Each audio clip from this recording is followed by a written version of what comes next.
हाँ तो बच्चा पार्टी 12th के बच्चों, डेट्स फाइनली शेड्यूल हो चुकी हैं सीबीएसई की तरफ से कि आपके जो फिजिक्स प्रैक्टिकल्स हैं, जो स्कूलों में सीबीएसई स्कूल्स में आने वाले समय में जो प्रैक्टिकल्स होने हैं, वो 1 जनवरी से लेके 14 फेब तक सभी प्रैक्टिकल स्कूलों में खत्म हो जाएंगे। यानी सभी स्कूल्स अपने स्टूडेंट की स्ट्रेंथ के हिसाब से प्रैक्टिकल्स शेड्यूल करेगा with in the coordination with the external examiner. और होप सो अभी तक तो एक्सटर्नल एग्जामिनर्स की भी लिस्ट आ चुकी है। तो बस मैं यहाँ पर इसलिए हूँ आपके साथ ताकि मैं आपको बता सकूं कि कौन सा ऐसा तरीका अपनाएं जिसमें आप फिजिक्स प्रैक्टिकल्स में 30 आउट ऑफ 30 पा सको। मतलब आपके एक मार्क्स भी ना कटे, क्योंकि ये 100 मार्क्स में से बहुत इंपॉर्टेंट करता है जब आपकी बात परसेंटेज की हो, है ना। तो 30 मार्क्स 30 आउट ऑफ 30 कैसे पाना है, आने वाले इस पूरे लेक्चर्स में मैं आपको हर एक चीज पॉइंट टू पॉइंट बताऊंगा, किन चीजों का ध्यान रखना है और किन सब चीजों को इग्नोर नहीं करना है अगर 30 आउट ऑफ 30 पाना है। क्या स्कीम है, कैसे शेड्यूल है, और वो स्कूल और शेड्यूल जो भी आपका होगा, स्कूल का शेड्यूल, उसमें आपको प्रैक्टिकल्स एग्जाम देने हैं, बराबर है। हर एक स्कूल एक दिन का 3 आवर्स का प्रैक्टिकल एग्जाम्स लेगा और 3 आवर्स में आपको फुल परफॉर्मेंस देनी है, जिसमें कि आपको जो रिजल्ट में आपको 30 आउट ऑफ 30 प्रोवाइड कराएगा। तो आइए शुरू करते हैं सबसे पहले कि सीबीएसई के इस फिजिक्स प्रैक्टिकल्स में क्या क्या पोर्शन है और आपको लास्ट मूवमेंट में क्या तैयारियां करनी है और किस वे में तैयारी करनी है कि आपको शॉर्ट टाइम में 30 आउट ऑफ 30 मिल जाए। इस पूरे लेक्चर में मैं एकदम शॉर्ट ब्रीफ दूंगा किन चीजों का ध्यान रखना है और किन चीजों पर को इग्नोर नहीं करना है अगर आपको 30 आउट ऑफ 30 पाना है तो चलिए शुरू करते हैं। देखिए, सीबीएसई ने ऐसा फाइनल किया है कि हमारे पास एक्सपेरिमेंट्स और एक्टिविटी होंगी। यानी हमें इस ईयर में सबसे पहले आपको क्वेश्चन पेपर्स मिलेगा। उस क्वेश्चन पेपर में 3 क्वेश्चंस होंगे। 3 क्वेश्चन होंगे, जो कि 3 क्वेश्चन जो कि मेनली ये होंगे। 3 क्वेश्चन में क्वेश्चन 1, जिसमें सेक्शन ए का एक्सपेरिमेंट होगा। सेक्शन ए का एक एक्सपेरिमेंट आपको लिखना होगा, एक्सपेरिमेंट नंबर 1, बराबर है। क्वेश्चन 1 एक एक्सपेरिमेंट जो कि सेक्शन ए का होगा, जो कि खुद में 7 मार्क्स होगा। 7 मार्क्स, यहां से आपको 7 मार्क्स मिल सकते हैं क्वेश्चन नंबर 1 अटेम्प्ट करने से। क्वेश्चन नंबर 2 सेक्शन बी का एक्सपेरिमेंट होगा। सेक्शन बी एक्सपेरिमेंट, बराबर है एक्सपेरिमेंट नंबर 2, है ना। एक्सपेरिमेंट नंबर 2 का मतलब है क्वेश्चन नंबर 2, है ना। यहाँ पे एक्सपेरिमेंट 2 का नंबर वाइज मत जाना आप। सेक्शन बी में से आपको कोई भी 4 एक्सपेरिमेंट स्कूल ने करवाए होंगे। मैं आगे चल के लेक्चर्स में बताऊंगा कि वो कौन कौन से 4 कोई भी सिलेक्टिव करवाए होंगे, वो किन में से करवाए होंगे, वो आगे की स्लाइड में बताऊंगा। तो जो सेकंड क्वेश्चन होगा वो भी 7 मार्क्स का होगा। और एक करना है आपको 6 एक्टिविटी में से एक एक्टिविटी, वो आपका थर्ड क्वेश्चन होगा। इन दोनों की मिक्स एक्टिविटी में से आपको एक एक्टिविटी करनी है, वो क्वेश्चन नंबर 3 है, वो सिर्फ 3 मार्क्स का है। और आपको साल के स्टार्टिंग में या फिर मिड में आपको प्रोजेक्ट दिए गए होंगे, है ना। उसके बेस पर वाइवा, और आपको मैनुअल मैनुअल में 8 एक्सपेरिमेंट और 6 एक्टिविटी आपकी कंप्लीट होनी चाहिए। सेक्शन ए के 4, सेक्शन बी के 4, और सेक्शन ए की एक्टिविटी 3 और सेक्शन बी की एक्टिविटी 3। टोटल आपके 8 एक्सपेरिमेंट और 6 एक्टिविटी आपके मैनुअल में कंप्लीट होनी चाहिए, जिसके इसमें वेटेज और मार्क्स हैं। ये आपको सप्लीमेंट्री में लिखना है। और कैसे लिखना है, ये 3 क्वेश्चन पेपर में अवेलेबल होगा। आपको क्वेश्चन सामने दिया रहेगा और इन्हीं तीनों क्वेश्चन को आपको सप्लीमेंट्री को 100% क्लैरिटी के साथ और clean clean neat and clean और क्लैरिटी के साथ लिखना है। मैं आपको शॉर्ट में यहां बता रहा हूं, पर आने वाले समय में मैं आपको एक एक एक्सपेरिमेंट का डिटेल में बताऊंगा और बताऊंगा कि आपको कैसे लिखना है। तो आपको ध्यान रहे, लिखते समय ये तीनों क्वेश्चन जब आप अटेम्प्ट करोगे, जैसे मान लो पहला 7 7 मार्क्स के, तो सबसे पहले एम एम लिखना है, और एम में ध्यान रहे जो क्वेश्चन में दिया है आपको डिट्टो कॉपी कर देनी है, कुछ अपने से दिमाग नहीं लगाना, एम को कॉपी कर देना है। एम के बाद आएगा हेडिंग आपका मटेरियल रिक्वायर्ड या फिर apparatus required. Material required, material required ये आपका उसमें होना चाहिए सप्लीमेंट्री में। सप्लीमेंट्री का वे ऑफ राइटिंग मैं आपको समझा रहा हूं, आपको सप्लीमेंट्री शीट ऐसे मिलेगी और उसमें एम लिखना है, फिर मटेरियल रिक्वायर्ड, फिर थोड़ी सी थ्योरी लिखनी है। जैसे आपको ओम्स लॉ का एक्सपेरिमेंट है तो उसमें बेसिक थ्योरी जो आपने थ्योरी में पढ़ी है वो आपको लिखनी है, और उसके अकॉर्डिंग थोड़ा सा मतलब हाफ पेज आप थ्योरी शॉर्ट में लिख सकते हो। ओम्स लॉ क्या होता है, और ओम्स लॉ में रेस्टिविटी अगर निकाल रहे हो तो एग्जांपल के तौर पे अगर रेस्टिविटी निकाल रहे हो तो रेस्टिविटी का फॉर्मूला। तो ये थ्योरी लिख लिया आपने। थ्योरी के बाद आएगा ऑब्जर्वेशन। ऑब्जर्वेशन, ऑब्जर्वेशन कॉलम के अंदर कुछ आपके जो डिवाइस और एपरेटस वहां पर होंगे उसके रेंज है ना, लीस्ट काउंट, वो सब ऑब्जर्वेशन में आपको लिखना होगा, जो कि आगे वाले लेक्चर्स में मैं बताऊंगा इंडिविजुअल में कैसे कैसे डिटेल में लिखना है। इसकी बातें मैं डिटेल में भी करूंगा। और इसी के अंदर आपका एक ऑब्जर्वेशन टेबल आएगा। ऑब्जर्वेशन टेबल बराबर है, ऑब्जर्वेशन में ही आपको 3 से 4 पॉइंट्स का क्या लिखना है, ऑब्जर्वेशन लिखने हैं, और उसके बाद उसी में आपको टेबल प्लॉट करना है। बराबर है। अब क्या आता है उसके बाद, डायग्राम है ना, डायग्राम ये ऊपर नीचे हो सकता है ना, ये इंपॉर्टेंट है। सर्किट डायग्राम, सर्किट डायग्राम आप ये भी कर सकते हो है ना, इसको ऊपर नीचे कर सकते हो। पहले सर्किट थ्योरी के बाद सर्किट डायग्राम और फिर ऑब्जर्वेशन। बराबर है, मतलब लीनियर आप ऐसे फॉलो करो, पर नीट एंड क्लियर सप्लीमेंट्री होनी चाहिए, तभी आपको 30 आउट ऑफ 30 तक पहुंचोगे, टारगेट बनाओगे, यानी एकदम क्लियर। देखो सर्किट डायग्राम और ऑब्जर्वेशन में तो आप ऊपर नीचे कर सकते हो। सर्किट डायग्राम पहले कर दिए, थ्योरी के बाद सर्किट डायग्राम, फिर ऑब्जर्वेशन टेबल। बराबर है, ऑब्जर्वेशन फिर ऑब्जर्वेशन के अंदर ऑब्जर्वेशन टेबल, फिर आता है आपका कैलकुलेशन। कैलकुलेशन बराबर है, कैलकुलेशन। इसमें कैलकुलेशन के बाद आएगा नेक्स्ट पॉइंट रिजल्ट्स। क्या आएगा, रिजल्ट्स, और लास्ट में आएगा प्रिकॉशंस। प्रिकॉशंस में आप 2 से 3 पॉइंट लिख सकते हो। मेनली आपका सिस्टम ऐसा चलना चाहिए, aim, material required, theory, circuit diagram, observation, उसी के अंदर ऑब्जर्वेशन टेबल है ना, और फिर कैलकुलेशन, फिर रिजल्ट्स और प्रिकॉशन।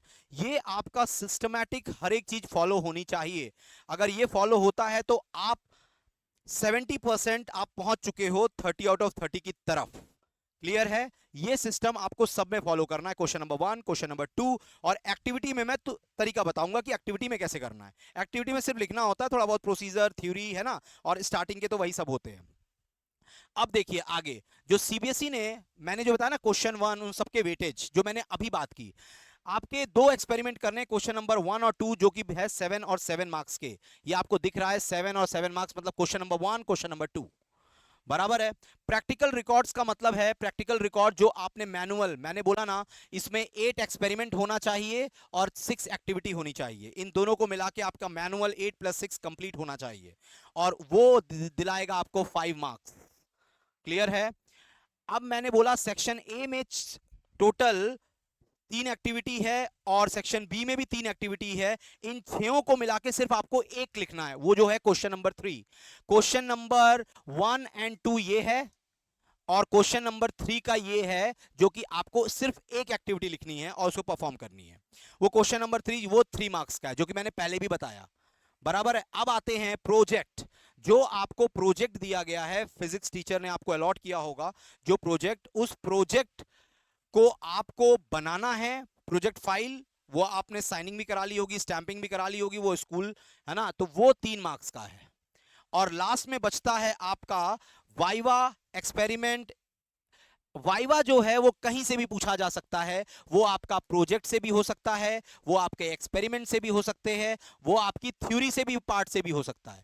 वाइवा, वाइवा का वेटेज यहाँ पे 5 मार्क्स है, तो टोटल मिला के 30 मार्क्स। इन सब चीजों में आपको हर एक चीज एकदम कॉन्शियसली करना है। अगर आप कॉन्शियसली करते हो, और एक एक मार्क्स आपके लिए बहुत इंपॉर्टेंट होगा इस सीबीएसई के करिकुलम में। क्लियर है। आइए अब हम देखते हैं कि एक्सपेरिमेंट में कौन कौन सा एक्सपेरिमेंट्स हैं और कौन कौन से सीबीएसई के एक्सपेरिमेंट है, तो आप क्रॉस चेक कर सको कि आपके स्कूल ने वो एक्सपेरिमेंट करवाया है या नहीं करवाया है। बराबर है। तो नेक्स्ट है, ये है एक्ट सेक्शन ए के एक्सपेरिमेंट जो सीबीएसई ने फाइनल किए हैं। ये सारे एक्सपेरिमेंट है, इसमें से आपके स्कूल ने कोई सेलेक्टिव 4 करवाए होंगे और वो 4 में से आपको एग्जाम में सिर्फ एक करना है। बराबर है। और मैं भी कोई यहां पर आने वाले जो वीडियोस में है वो सिर्फ 4 ही एक्सपेरिमेंट फुली कैसे परफॉर्म करना है, स्टेप बाय स्टेप कैसे लिखना है, वो मैं आने वाले समय में बताऊंगा। तो देखिए, पहले एक ये ओम्स लॉ वाला एक्सपेरिमेंट है। बराबर है। तो देखिए, अगर शुरू के 4 है, ओम्स लॉ है, ये अननोन रेजिस्टेंस निकालना है। इसमें और है तो आपके स्कूल ने सिर्फ एक ही कराया हो, सीरीज भी करा सकते हैं, पैरेलल भी। तो सीरीज कॉम्बिनेशन और पैरेलल कॉम्बिनेशन, इनमें से कोई एक। बराबर है। 3 हो गए। और ये है फिगर ऑफ मेरिट, गैल्वेनोमीटर का रेजिस्टेंस निकालना, उसका फिगर ऑफ मेरिट निकालना। ये 4 मतलब ऐसे सेलेक्ट, मैंने जो 4 किए ये भी कर, इसकी जगह ये कर सकता है कोई, कोई स्कूल ये करा सकता है, कोई स्कूल वो एज पर द टीचर जो आपके स्कूल में पूरे साल कराए गए हैं वो, उनमें से कोई 4 कराने हैं। इसमें स्कूल ने भी आपको कोई 4 ही कराए होंगे और वो 4 आपने मैनुअल में लिखे होंगे।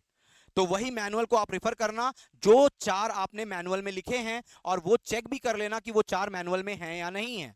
और जब ये 4 आप कर लोगे तो इन्हीं 4 में से क्वेश्चन नंबर 1 आएगा। क्वेश्चन नंबर 1 इन्हीं 4 में से कोई एक आपको मिलेगा during exam, during 3 hours of exam, जब भी शेड्यूल होगा एज पर coordination between the internal examiner और एक्सटर्नल एग्जामिनर। ठीक है। सेक्शन ए का एक क्वेश्चन नंबर 1 क्लियर हुआ। इनमें से 4 सेलेक्ट करेंगे, जो आपके मैनुअल में 4 लिखा गया होगा उस 4 में से कोई एक, पढ़ना चारों ही है पर उसमें से कोई एक आएगा। क्लियर है। नेक्स्ट देख लेते हैं सेक्शन बी के एक्सपेरिमेंट, यानी क्वेश्चन नंबर 2। अब क्वेश्चन नंबर 2 देखिए, कॉनकेव मिरर ये वाला है और दोनों मिक्स करके कॉन्वेक्स कॉनकेव के थ्रू निकालना है, और एक थर्ड ये है और इसमें भी मिक्स करके है। बराबर है। यहां पर है प्रिज्म वाला, ये प्रिज्म है। बराबर है। बराबर है। ये ट्रैवलिंग माइक्रोस्कोप है ना। इन ये सब 9 जो दिए हुए हैं, इसमें से आपके स्कूल ने इसमें भी आपको 4 ही कराए गए होंगे, सेक्शन बी में से कोई भी 4। तो मेरा जो सिलेक्टिव है, मेरा जो फेवरेट एक्सपेरिमेंट है वो ये 1 है। 1 है। बराबर है। 1 है, 3 है। 1 3 मैंने तो प्रिफरली हर जगह यही सेलेक्ट किया है, 1 3। और आपका ये 5 प्रिज्म वाला बहुत आसान होता है, बच्चे कर ले जाते हैं। और लास्ट में है जो कि आपके थ्योरी के भी सिलेबस में है, ताकि आप उस वाइवा में उसको अच्छे से कॉन्फिडेंटली जवाब दे पाओ। इसलिए मोस्टली स्कूल यही सेलेक्ट करते हैं, पर कोई भी सेलेक्ट कर सकते हैं, इसमें कोई, इसमें फ्री चॉइस है। तो इन चारों में से क्या हुआ, 1 3 5 और ये लास्ट में 9। मतलब यहां पर ये सेमीकंडक्टर वाला जो आपके सिलेबस में है, ये सेमीकंडक्टर आपके सिलेबस में है, ये सेमीकंडक्टर है। ये प्रिज्म है आपका, रे ऑप्टिक्स है ना, और ये आप, ये भी रे ऑप्टिक्स है ना, कॉन्वेक्स लेंस, और ये है आपका कॉनकेव मिरर, कॉन्वेक्स लेंस और कॉनकेव मिरर।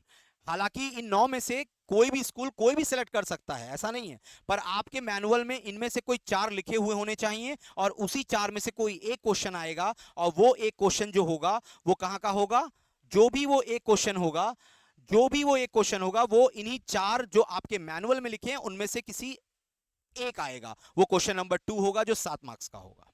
क्लियर है। तो ये आपके क्वेश्चन नंबर 1 और क्वेश्चन नंबर 2 हो गए। अब आते हैं एक्टिविटीज पे। एक्टिविटीज में टोटल आपको, आपके स्कूल ने, ये सेक्शन ए की एक्टिविटी है। बराबर है। तो क्वेश्चन सेक्शन ए की एक्टिविटी दोनों में है, सेक्शन ए में भी है और बी में भी है, और टोटल इसमें से आपके स्कूल ने कोई 3 सेलेक्ट किए होंगे। बराबर है। 6 में से कोई 3 सेलेक्ट किए। तो मेरा मोस्ट फेवरेट ये है, जो कि आप लोगों को भी आसान लगता है, कंपोनेंट को जोड़ना है। बराबर है। और दूसरा देख लेते हैं, ये मल्टीमीटर से निकालना। बराबर, आसान तो सभी है वैसे। और तीसरा ये है टू ड्रॉ डायग्राम, मतलब सर्किट को सही करना, मतलब गलतियां पकड़ना सर्किट को और उसको सही करना, ये 6 है। और किसी भी सर्किट को जोड़ना, ये 4th है। और ये आपकी कॉपी में इनमें से कोई 3 लिखा होना चाहिए, जो कि सेक्शन ए की एक्टिविटी है। और इन 3 में से, इन सिर्फ 3 में से ही नहीं, ये सेक्शन ए के ये 3 हैं, और ऐसा ही सेक्शन बी के, ये सेक्शन बी के हैं। सेक्शन बी में भी 6 हैं, इनमें से भी आपके स्कूल ने कोई 3 सेलेक्ट किए होंगे। बराबर है। यानी सेक्शन ए से 3 लिखाए गए होंगे कॉपी में। बराबर है, एक्टिविटी।